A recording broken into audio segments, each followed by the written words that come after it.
할렐루야. 오늘 말씀은 이제 그리스도인의 그 삶은 어떤 삶을 살아야 될 것인가에 대해서 계속해서 말씀하고 있습니다.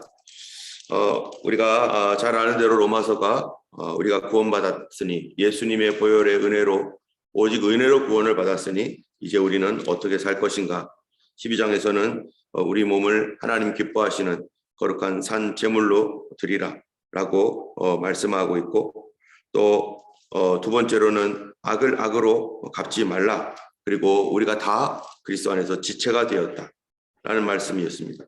또 13장에서는 그리스도인들은 사회생활 속에서 세상 권세에 대하여 어떤 태도를 가져야 될 것인가, 그리고 그러한 이 권세에 관하여 하나님 앞에서 참으로 그걸 존중히 여기는 것이 그리스도인의 태도라는 것이죠. 또한 율법의 최고는 사랑이다. 마찬가지로 믿음의 최고는 사랑인 것입니다. 또 우리가 지난 주에는 하지 않았지만 이 구원의 때가 가까웠기 때문에 종말을 사는 성도들은 어떻게 살아갈 것인가, 그것이 13장 11절부터 14절까지죠. 너희가 이 시기를 알거니와 자다가 깰 때가 벌써 되었으니 우리 구원이 처음 믿을 때보다 가까웠음이라. 그러므로 빛의 갑옷을 입고 깨어 있으라. 그리스도로 옷 입고 정욕을 위하여 육신의 일을 도모하지 아니하는 그러한 깨어 있는 삶에 대해서 계속해서 신앙생활 어떻게 할 것인가. 이제 14장에서는요, 교회 생활 어떻게 할 것인가. 그 중에 우리 이웃 성도들과 우리 같은 교회 성도들과 어떻게 신앙생활 할 것인가. 참으로 우리가 성경에 있는 이 진리의 도를 알고, 또 예수님께서 우리에게 우리를 어떻게 구원하셨는가를 알게 되면, 그리고 예수님이 나의 구주이시고 나의 하나님이시란 것을 알게 되면 그 다음에 하는 것이 뭡니까? 바로 예수님께서 베드로에게 물어봤었잖아요. 너희는 나를 누구라고 하느냐? 그랬더니 주는 그리스도시요 살아계신 하나님의 아들입니다. 이렇게 예수님 앞에 고백을 합니다. 그러자마자 예수님께서 하신 말씀이 바로 이 고백 위에 어떻게 한다는 거예요? 내 교회를 세울 거다. 우리가 예수님을 믿음으로 고백하여서 예수님을 나의 구주로 고백한 뒤에는 그 다음에는 무슨 생활이 들어오느냐? 곧바로 교회 생활이 온다는 거예요. 그렇기 때문에 우리가 교회 생활을 무시하면 안 됩니다. 교회 생활이 엄청 중요한 거죠. 그런데 어떤 분들은 교회를 하찮게 여기는 분들이 있어요. 아닙니다. 교회가 있어야 우리의 신앙이 유지되고 내 옆에 있는 동료들, 믿음의 형제들이 함께 있을 때 그들과 부닥치면서 또 그들을 이해하고 또 그들과 화목하면서 그리고 예수님을 섬겨나가는 그러한 그 동역자여 협력자로서 내 옆에 있는 성도들이 너무나 중요한 거예요. 그 생활이 안 되면 어떻게 돼요? 믿음에서도 떠나버리는 경우가 얼마나 많습니까? 사람들이, 우리가 예수님을 믿다가 실망하는 사람들이요, 예수님 때문에 실망합니까? 예수님 때문에 실망하기보다는 누구 때문에 실망하는 거예요? 믿는 사람 때문에 실망하는 거예요. 내 옆에 있었던 이 이웃, 형제, 자매라고 하는 믿는 사람 때문에 실망해서 어떤 사람은 처음 교회 나왔는데 아무도 아는 척도 안 해주고, 처음 마음 먹고 좀 나왔는데 오자마자 어떤 사람이 퉁명스럽게 뭐라고 한마디 해버리고, 그래서 그런 것이 상처가 돼가지고 교회 다니는 사람들 다 똑같아. 좀 이렇게 위로받고자 나왔는데 뭔가 좀 다를 거라고 생각하고 나왔는데 다 똑같네 하면은 그 다음부터 교회 나오는 마음을 먹기까지도 힘들었는데, 그래서 떠나가면 다시 나오기는 더 힘들다는 거죠. 이 교회 생활이 너무나 중요한데, 그렇다면 우리는 교회 생활 어떻게 할 것인가? 무엇보다도 우리 옆에 있는 우리 동료들, 우리의 형제 자매라고 하는 그런 분들과 우리가 같이 믿음 생활해야 되는데, 거기에는 어떤 사람들이 있어요? 믿음이 좋은 사람도 있습니다. 근데 어떤 사람은 믿음이 약한 사람도 있어요. 어떤 분은 오랜 신앙생활 속에서 경륜이 있는 사람이 있지만, 어떤 사람이 이제 막 예수 믿고 막 이제 아장아장 걷는 사람이 있고, 아장아장 걷는 사람뿐만 아니라 또 누구도 있어요. 아장아장 걷는 단계를 막 지난 이 4살짜리 아주 그냥 악동과 같은 사람들도 있는 거죠. 4살짜리. 또 7살짜리도 있고. 그리고 이제 청소년기에 막 믿음이 이제 좀 자라면서 뭐 여러 가지 이런 뭡니까 상황을 겪고 나서 이제는 막 고민에 빠져 있는 사람도 있고, 어떤 사람은 이제 좀 더 청년의 믿음으로 이 마귀를 대적하고 싸우고 대적하는 그러한 이 군사 같은 믿음이 있는가 하면 또 어떤 사람 아비 같은 믿음이 있는 거죠. 이게 바로 교회죠. 이 교회라고 해서 뭐 연약한 사람 없습니까? 다 있는 거죠. 이럴 때 그렇다면은 우리가 어떻게 살아가야 할 것인가? 아마 가족들이 많았던 이 분들은 아실 겁니다. 이 형제 자매들이 많아서 뭐 보통 지금은 뭐 둘밖에 안 되고 셋 뭐 이렇게 되지만 예전에는 막 6, 7, 8, 9, 10 그러면 부모님은 안 키우고 이제 막 큰 언니가 키우고 큰 오빠가 다 키워주고 막 이러잖아요. 그러면서 서로 우애가 생기고 하는 것처럼 이제 누가 돌봐야 될 것인가? 우리를 구원하셨으니 이제 누가 돌봐야 될 것인가? 바로 그런 돌봄에 관한 말씀이 바로 14장인 것이죠. 자, 여기 보니까 이렇게 14장 1절에 믿음이 연약한 자를 너희가 받되 그의 의견을 비판하지 말라. 믿음이 연약한 사람을 받으라는 거예요. 그의 의견을 비판하지 말라. 아직 어려서 아직 잘 몰라서 그럴 때 우리 아이들이 이렇게 서로 형제들끼리 자라다 보면은 아주 어린애는 아주 막내는 뭘 잘 몰라가지고 무슨 말 하면은 형들이 들을 때 누나나 언니가 딱 들을 때 아유 더 한심한 소리 하고 있네 하면서 막 이렇게 답답해 하잖아요. 이 믿음에 있어서도 미리 이 주님 앞에 좀 성숙했던 그 사람들은 나도 그럴 때가 있었다는 거죠. 나도 어리석은 질문을 할 때가 있었었는데 그런 사람들을 받을 때 우리가 비난하는 마음으로 여기 말하는 비판이라는 게 비난한다는 거예요. 비난하면서 그 사람들을 무시하고 깔아뭉개고 그렇게 하지 말라는 거예요. 왜냐하면 어떤 사람은 모든 것을 먹을 만한 믿음, 어떤 사람들은 다 감당할 만한 믿음이 있는가 하면 어떤 사람들은 연약해서 채소만 먹습니다. 우리 아이가 태어났었을 때요. 아이에게 덥석 반찬 줍니까? 오징어 볶음 같은 거 주면 어떻게 되는 거죠? 그날로 가는 거예요, 걔는. 그날로 걔는 이제 막 태어나가지고 전 먹어야 되는데 이게 멸치볶음 칼슘이 필요하다 해가지고 멸치볶음 주고 밥을 왜 안 먹냐 밥 먹이고 그러면 애는 죽습니다. 아직 그거를 감당할 만한 믿음이 되지 않았기 때문에 교회에서 사람을 죽일 수도 있고 살릴 수도 있는 거예요. 어떻게 보면 우리가 어떻게 하느냐에 따라서 이 사람이 분명히 살으라고 여기를 왔는데 여기에서 우리가 억지로 그가 감당하지 못할 것들을 막 먹이고 막 먹으라고 하고 막 이럴 때 그 영혼이 너무 고통을 받을 수가 있다는 것입니다. 때문에 이 칼빈은 교회를 뭐라고 해요? 교회는 성도의 어머니다 할 정도로 그렇게 이 많은 지대한 영향을 미치는 거. 내가 어떤 교회에서 신앙생활을 했느냐에 따라서 나의 믿음의 방향이 확 바뀌죠. 내가 예수님의 은혜로 구원받는 것도 교회에서 그 믿음 생활하다가 구원받을 뿐만 아니라 여기에서 정말 교회가 따뜻하고 은혜롭고 성령 충만하고 감사가 넘치고 서로 이해해주고 배려하는 그런 교회에서 신앙생활 하다가 어떻게 하다 이사를 가가지고 다른 지방으로 갔다고 해보세요. 그럼 그분이 그곳에서 어떤 교회를 갈지 몰라도 그 교회에서 본인이 있었던 교회처럼 그렇게 좋은 교회라고 생각할 거고 모든 교회가 다 그런 교회겠지 하고 갈 겁니다. 그런 교회들이 세상에 많으면은 다 당연히 그런 거지. 우리 옛날에 그랬잖아요. 이 옛날에 부흥 집회가 많았을 때 1970년대, 80년대, 90년대 부흥 집회 엄청 많았잖아요. 그러면은 그 당시에는요. 부흥 집회 이 담임 목사님들이 가서 은혜 받고 오라고. 그랬어요. 왜냐하면 우리 교회나 그쪽 교회나 똑같이 예수님 사랑하기는 마찬가지니까. 저쪽 교회도 마찬가지니까. 그런데 어느 날부터 2단 생기고 3단 생기고 이러니까 이제는 교회 그 부흥 집회 가는 것도 조심스럽고 누가 강사가 온다는 것도 조심스럽고 왜요? 이젠 달라진 거예요. 뭐가. 교회가 다 따뜻한 교회면은 다 그렇죠. 어디를 가든지 무슨 문제겠어요. 그런데 어떤 사람은 거꾸로 맨날 싸움하고 맨날 치고받고 아직 다 무슨 상태에 있는 거예요. 그럼 그 교회는 어린 신자밖에 없는 거예요.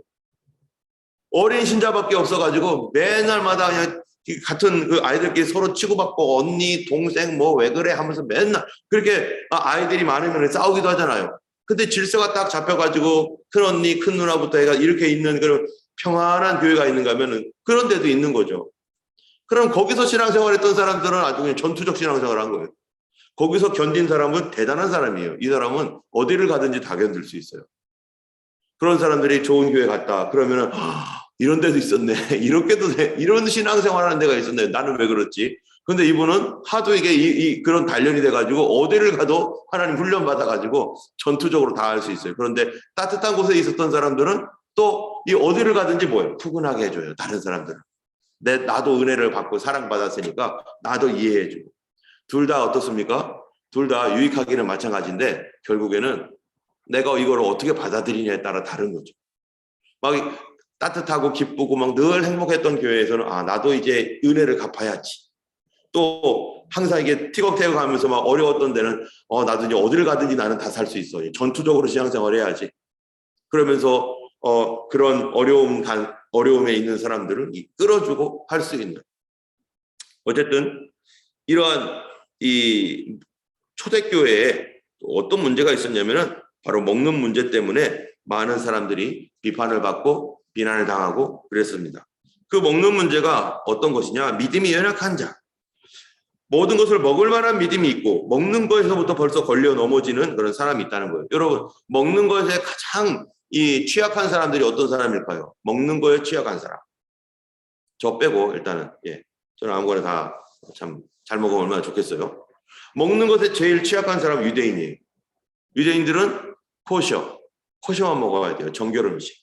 그러다 보니까 세계 곳곳에 로마 지역 전역에 유대인들이 있는데 그중에서 그들이 이방 지역에서 예수 믿는 사람이 있는 거예요. 그러면은 이 이스라엘 지역이라면은 그래도 같은 생각을 가지니까 코셔 문화를 알고 있으니까 자기들도 안 먹으니까 괜찮은데 로마서란 말이죠. 여기는 로마 교회에서 이방인들과 함께 신앙생활을 해야 되는 거죠. 그러면은 이 이방인들이 오늘 삼겹살 먹자고 하면서 한국 사람이 만약에 불렀다. 얼마나 맛있어요, 삼겹살. 그런데 유대인들은 나 그런 거 못 먹는데. 그러면은 또 저쪽 에서는 그런 거 왜 안 먹냐고. 예수 믿으면 다 먹을 수 있는 거라고. 그러면서 막 다 먹을 수 있다고. 그럼 유대인들은 그래도 나 꺼림칙하다고. 나 별로 이렇게 먹고 싶지 않다고. 아이고 믿음도 없어가지고 이제는 옛날에 아직도 그런 유대교 타령하고 있네. 이러면서 나오면 어떻게 되는 거예요? 이제 유대인과 이방인이 이제 서로 싸우는 거죠. 또 어떤 사람이 연약합니까? 과거에 귀신 제사했던 사람들. 그래가지고 이 이방 세계 속에서도 그 당시에 그 로마 신화에 나오는 그런 신들을 다이애나라든지 주피터, 제우스 이런 신전들이 있잖아요. 그럼 그 신전에서 이 희생제물을 드려가면서 막 그렇게 했던 사람들, 그렇게 우상 숭배로 아주 찌들었던 사람들이 예수 믿는 사람이 있거든요. 거기서 돌아와서. 그런데 그 당시에 시장에 가면은 그런 우상에게 바쳤던 제물을 가지고 시장에서 막 팔기도 하고 막 그러거든요. 그러면 이런 거 갖고 와가지고 먹는데 유대인들은 이것 때문에 못 먹는다고 하고 또 옛날에 우상 숭배하며 찌들었던 사람들은 나 더 이상 그거 안 먹을래. 그거 뭐 하는데 그 제물 뭐 하는데 사용한 줄 아냐고. 그거 우상에 제사하고 그렇게 했던 나 그때 거기 있었거든. 어떻게 만드는지 다 알고 나 이제 그런 거 싫어. 난 그런 거 안 할래. 그럼 또 어떤 분은 또 뭐라고 해요? 아이고 그런 거 예수님 안에서 뭐를 먹든지 무슨 문제냐고. 이젠 괜찮다고. 그런데 이 사람은 그래 괜찮은 건 아는데 나는 좀 찝찝해. 나는 안 먹고 싶어. 그러면 또 뭐라고 하면은 또 이제는 뭐가 되는 거예요? 이것도 또 싸움거리가 되는 거예요. 그러니까 어떤 사람들은 모든 것이 가능하고 또 심지어는 유대인으로서 살면서 이제는 음식을 막 먹을 수 있는 사람도 있고 또 우상숭배 막 엄청 하다가 이제는 상관없어 괜찮아 막 이렇게 먹을 수 있는 사람이 있죠. 우리도 그렇죠. 조상에게 제사를 지냅니다. 제사를 지내면은 거기다 넙죽넙죽 절하고 막 이랬어요. 그 음식을 먹을 때 우리는 음복한다라고 하잖아요. 음복이 뭡니까? 이 조상에게 제사 지낸 거를 복을 먹는다. 복을 먹는다는 거예요. 그래서 우리 이 음식 먹고 이거 복 받는다 해가지고 먹으라는 거예요.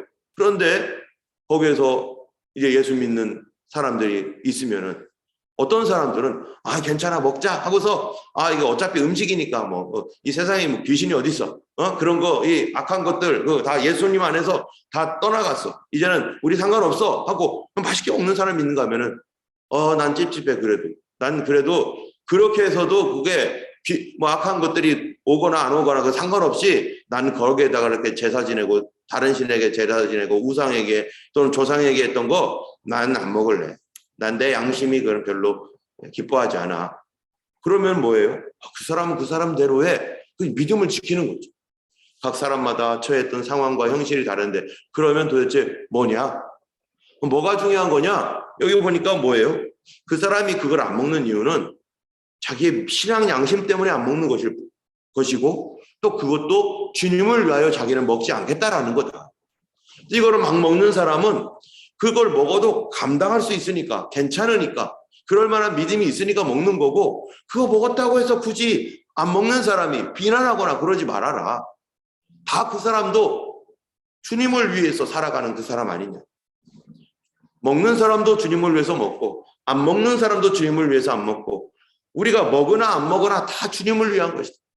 그렇다면 주님을 위한 것이라면 내가 볼 때 그 사람이 아유 믿음도 없어 그런 것도 못 먹고 이런 사람이 있고 어떤 사람들은 저 사람이 저렇게 하면 다른 사람이 시험 받을 텐데 왜 저러는 거야 도대체 이러는 그런 일들도 있을지라도 우리가 서로 간에 이해를 시켜주라는 거예요. 다 주님을 위해서 예수를 위해서 살아가는 우리가 다 그것이 그의 신앙이라면 이런 것들 중요하지 않은 거 먹는 게 뭐가 중요해요. 그래서 하나님의 나라는 뭐라는 거예요? 16절에 보니까 그러므로 너희의 선한 것이 비방을 받지 않게 하라. 비방받지 않게 하라. 그래서 왜냐하면 하나님 나라는 17절에 뭐예요? 먹는 것과 마시는 것이 아니요 오직 성령 안에서 의와 평강과 희락이라. 성령 안에서 의가 뭡니까? 하나님 나라는 바른 나라, 올바른 나라, 의로운 나라라는 거예요. 그럼 우리 교회도 서로 간에 올바르게, 그 올바름이 뭡니까? 여기 보니까 올바름이 뭐냐면은 이 19절에 이렇게 말해요. 그러므로 우리가 무슨 일이요? 화평의 일과 서로 뭐를 세워요? 덕을 세우는 일을 힘쓰나니 올바른 게 뭡니까? 옳거니 그렇거니 해가지고요. 이단이 아니면 말씀과 관련된 것이 아니라면 그것이 이 사람이 그릇을 뒤집어 놓건 바로 놓건 어떤 사람은요 그걸 못 보는 사람이 있어요. 어떤 사람은 저도 여기 딱 보면은요 의자 이렇게 여기 뭐죠? 그 방석이 이렇게 보이잖아요. 저는 이게 보면은 저거 줄 맞추고 싶어 막 내 마음속에 막 줄 다 맞추고 똑같이 이렇게 동그라미는 밑에 그다음에 저거는 뒤에 이렇게 다 맞추어 놓고 싶어. 그래도 어쩔 땐 저 혼자 있을 때 살짝 맞춰 놓지만 또 이거를 또 어떤 분은 또 그렇게 안 해도 괜찮은 분이 있어요. 그러면은 막 해주고 싶지만 왜 그렇게 했냐고 하고 싶지만 참는 거예요. 예. 우리가 뭐 이렇게 하든 저렇게 하든 더 중요한 건 뭐냐? 화평이라는 거예요. 화평. 이 사람과 저 사람과 문제없이 화평한 삶. 또 서로 덕을 세우는 일을 힘쓰나니. 이 덕을 세우는 거, 저 사람을 세워주는 거, 빌드업 시키는 거. 여러분 성경이 덕을 세우는다는 말이 또 다른 성경에 어디에 나오냐면요. 이 고린도전서에 나오면은 덕을 세운다는 말이 나옵니다. 뭘로 덕을 세우죠? 방언하는 거는 자신의 덕을 세운다는 거예요. 그리고 예언은 어디에 덕을 세웁니까? 교회의 덕을 세우는 것이죠. 이 은사도 뭐라는 거예요? 덕을 세우는 거예요. 여기에 있는 그 성도의 생활도 이와 마찬가지로 덕을 세우는데 나의 덕을 세우고 남의 덕을 세워줘야 되는 거예요.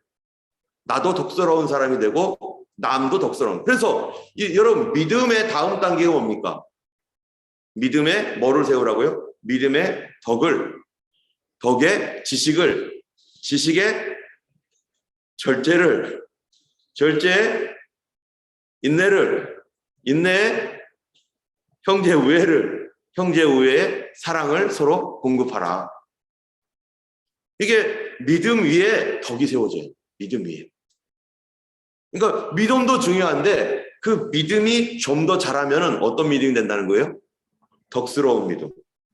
나만 생각하는 게 아니라 이제 옆 사람도 생각해 줄 줄 아는. 동생들도 생각해 주고 누나들도 생각해 주고 부모님도 생각해 주는 자녀가 얼마나 이렇게 화목하게 하는 사람입니까? 덕을 세우면 화평할 수밖에 없어요. 그래서 음식으로 말미암아 20절에 하나님 사업 무너지게 하지 말아라.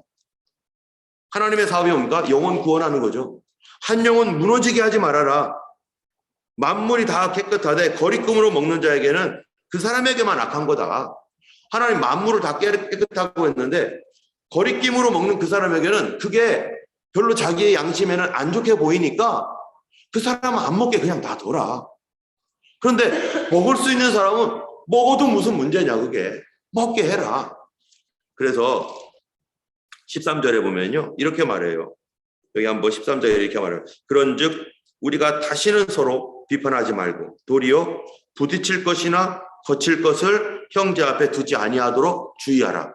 이게 뭡니까? 예를 들면 제가 양고기 잘 안 먹으니까 저랑 죄송하지만 저랑 어디 같이 밥 먹으러 권사님이 갔으면 권사님이 양고기를 맛있게 먹지만 나는 오늘 양고기 먹고 싶지만 우리 목사님 때문에라도 내가 양고기는 오늘 안 시켜야지. 냄새도 싫어한데. 그러면은 얼마나 감사해요. 네. 다음에 권사님이 어디 가서 양고기라도 드신다고 하면 내가 참고 먹어야지. 이런 마음도 같죠. 또 누군가가 여기는 못 가요. 그러면은 나는 가도 되고 가고 싶지만 그래. 내가 이 사람 때문에 거치는 것을 두면 안 되겠다. 네, 내가 이 사람 때문에 거치는 걸 두면 안 되겠다. 내가 차라리 내가 이해하고 거치지 않도록 해야지. 이 사람이 넘어지지 않도록 부딪힐 것을 내가 두지 않도록 이렇게 해야지. 그래서 시간이나 장소나 먹는 거나 또 이런 것들 그런 것들을 어떻게 해줘요? 서로 맞춰주고 미리미리 하지 않도록 미리미리 내가 제거해 놓는 거. 그런 것이 바로 우리의 신앙의 믿음의 삶입니다. 우리 가정에서도 마찬가지죠. 남편이나 아내나 자녀들이 정말로 성숙한 믿음, 정말 그리스도인이 되었으면 이제 안 믿는 가족들, 안 믿는 남편이나 자녀들을 생각할 때 어떻게 해야 되는 거예요? 우리 가정의 공동체의 일원이 됐단 말이죠. 나도 어쨌든 나는 원래 우리 가족의 공동체로서 이제 예수 믿었는데 그렇다면은 아직 예수를 안 믿는 우리 가족들에게 내가 예수 믿는 사람으로서 뭐를 해야 되나? 어떻게 하면은 나의 믿음도 지키고 내 믿음도 잘 지키고 또 하나는 어떻게 하면은 정말로 덕스럽게 이전보다 더 우리 가정을 아름답고 화목하게 만들 수 있을까? 내가 어떻게 해야만 이렇게 할 수 있을까? 여러분 막 믿음으로 밀어붙인다고 그분들이 믿음을 이해하고 따라옵니까? 믿음으로 밀어붙일 때가 따로 있죠. 믿음이 없는 사람에게는 이거 믿음이야 하고 막 밀어붙였다가는요. 이게 오히려 충돌이 일어나는 거죠. 그럴 때는 뭐가 필요한 거예요? 비둘기처럼 순결해야 되지만 뭐처럼 지혜로워야 돼요? 뱀처럼도 지혜로워야 된다. 그래서 어떻게 하면 지혜롭게 우리 가족들이 나의 믿음에 대하여서 정말로 좋은 마음을 갖고 따라올 수 있도록 덕을 세울 수 있는 그러한 이 신앙생활을 할 수 있을까? 그래서 오히려 예수 믿고 우리 가정 더 기뻐졌어요. 더 화목해졌어요. 더 배려를 하게 되었어요. 그라고 하는 어떤 이런 것들이 가질 수 있도록. 그래서 우리가 이 신앙의 덕이 중요해요. 덕스러운 신앙으로 갈 때 그러한 덕을 통해서 이제 믿음이 자라나게 되고 안 믿는 사람들도 그리스도께로 돌아오는 그러한 새로운 길들이 또 열리게 되는 것입니다.